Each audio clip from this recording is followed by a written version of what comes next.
The real accelerationism was cyberpunk futurism in the Detroit techno scene in 1983, but none of it was written down, or if it was, it wasn't to be shown to the likes of us or Benjamin Noyes. Everything that came after that, including CCRU and the rest of the academic limosphere, was a bourgeois deviation. All they could do is follow the same sad path as Lyotard, which they laid out in the first Goldsmiths Conference in 2009.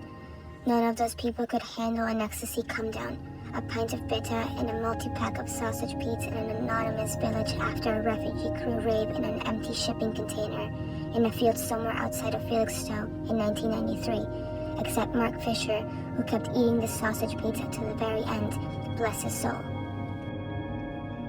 This is why today, Land is starving to death in a zero-COVID policy Shanghai apartment, knowing if he puts up a help sign at his window, he will be non-personed and taken away to the Shenzhen pixel mines.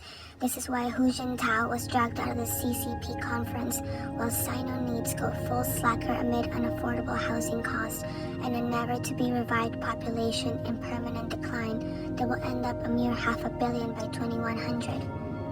This is why Matt Calhoun is a weeping NB, curtsying in front of Marx's Highgate Cemetery grave monument as if it were his dead queen's tomb. This is why those who long to overcome the meat are lost in a miserable come-down. This is why those startup labs in the Oxfordshire countryside will not attain commercial future before ITER does. This is why your aching flesh and your depressed brain will never be able to cognize at the speed of your processor.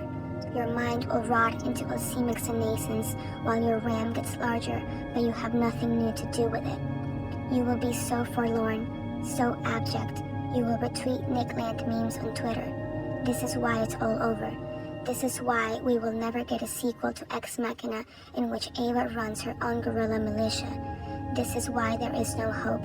This is why those of us who were on too much cheap speed to be able to focus coherently and finish 1,000 plateaus or ride all along, and there is nothing left to do but rob bookies in the building that used to be the body shop and use the funds to rent a Ford Corsa, play the No Killing What Can Be Killed playlist one last time, and accelerate directly into a concrete wall. This is why the dream is dead.